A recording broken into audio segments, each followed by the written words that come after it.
The person who spots every bias in others within 60 seconds is not immune. They are the most accomplished liar they have never caught. And the lie they tell is so elegant, so structurally sound, that they have long since stopped recognizing it as a construction at all. You thought of someone else just now. That is the protection working. You are already scanning for the person in your life who does this, the colleague who cannot see their own blind spots, the friend whose rationalizations you have catalogued. You have applied this to 3 other people since the first sentence. That application is the mechanism protecting itself. The subject is not them. The subject is the internal voice that justifies your every belief, the one you pay with your attention, the one you mistake for thinking itself. Intelligence does not protect you. It simply provides better rationalizations. This begins early. The child who learns to read faster, to argue more precisely, to marshal evidence before the adults around them can finish a sentence, discovers something useful. They discover that the right arrangement of words makes the uncomfortable thing disappear. Not the thing itself, the discomfort. The parent who asks about the broken vase receives not a confession, but a reconstruction of events, so logically sound that the parent, exhausted, drops the inquiry. The child has learned that intelligence is a defense system, not a detection system, a defense system. The smarter you are, the more skilled the attorney you retain inside your own mind. You do not examine what you wish to be true, you defend it. And because the defense is so sophisticated, you never realize the prosecution was never allowed to speak. By adolescence, this is calcified into identity. The intelligent young person does not merely have opinions, they have arrived at them. The language of arrival implies a journey, but there was no journey. There was a destination that felt correct, followed by a retrospective construction of the path that must have led there. They become, in their own estimation, critical thinkers. What they actually are is critical feelers. They feel a conclusion, then think backward to justify it, and because the backward thinking is genuinely skillful, they believe they felt nothing at all. The elegance of the reasoning becomes indistinguishable from the truth of the conclusion. They are not lying to others. They are lying to themselves, and the lie is better than anyone else's because they have more practice, more vocabulary, more patience for the architecture of self-deception. In adulthood, this expresses across every domain. At work, the intelligent person who receives negative feedback does not reject it, they contextualize it, they absorb it into a more sophisticated narrative about organizational politics, about communication styles, about the limitations of quantitative metrics. The feedback is not wrong, exactly. It is incomplete. It fails to account for factors the intelligent person can name with ease. They do not dismiss the criticism, they dissolve it. The email they write in response is a masterpiece of measured acknowledgement and strategic reframing. They delete it 3 times, rewrite it, send it. The recipient reads it and feels strangely unable to respond. The intelligent person has won. The case is closed. The prosecution never spoke. In relationships, the pattern is more costly because the other person remains.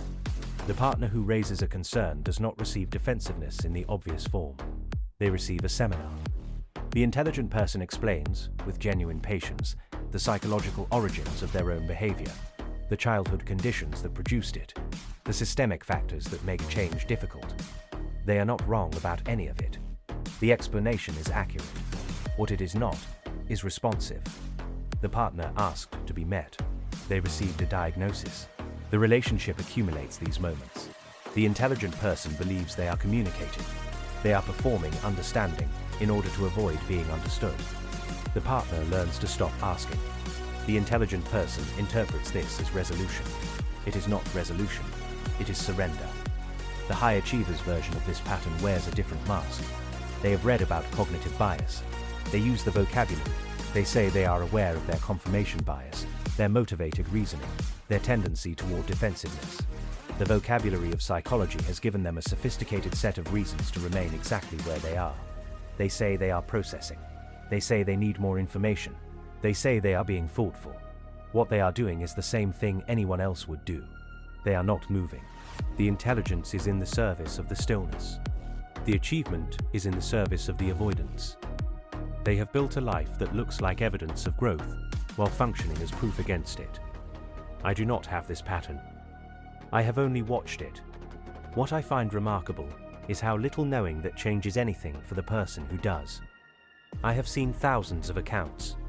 The ones who describe this mechanism most accurately are often the most thoroughly captured by it. They have made a study of their own prison and mistake the study for escape. They can name the bars. They cannot stop holding them. The cost is not the obvious one. The cost is not the failed project or the ended relationship, though those happen. The cost is identity itself. The intelligent person believes themselves to be someone who revises their beliefs in light of evidence. They are not. They are someone who revises the evidence in light of their beliefs, and does it so well that the revision is invisible even to them.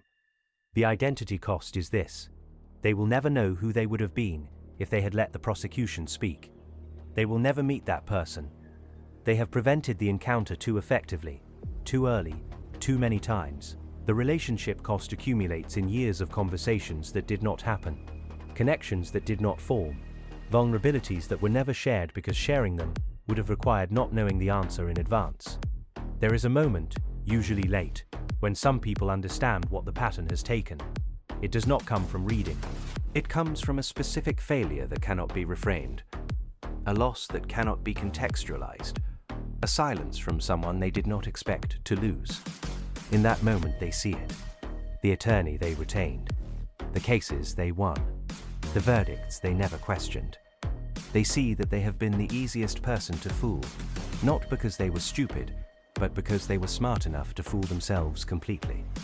Does awareness dissolve the pattern? Usually, no. What happens instead is that the person becomes aware of the mechanism and then uses that awareness as a new form of protection. They say they are working on it. They say it is a process. They say they have made progress. The vocabulary of self-improvement becomes the latest attorney. The rare exception is the person who stops performing awareness and begins performing the opposite of their pattern in specific, uncomfortable instances. Not in general, not as identity. In the moment when they would normally contextualize, they do not. When they would normally explain, they are silent. When they would normally win, they lose. This is rare because it feels like dying. It is not dying, but the mechanism cannot distinguish the two, and most people will not override that signal. You are thinking this does not apply to you. That thought is the mechanism. Feynman identified the core of the deception. He said you are the easiest person to fool. You heard that as a warning about others. You missed that it describes the internal voice that justifies your every belief. The real target is not the person who opposes you. The target is the one who already shares your conclusions and will destroy contrary evidence to preserve the comfort of being right. That is you. You are the only one still pretending the con artist is someone else. The lie is not what you tell them. It is what you tell yourself, and you have told it so well for so long that you no longer remember the moment you first believed it. That forgetting is the final cost, not the lie itself. The erasure of the moment you chose it. You are not defending the truth. You are defending a choice you do not know you made.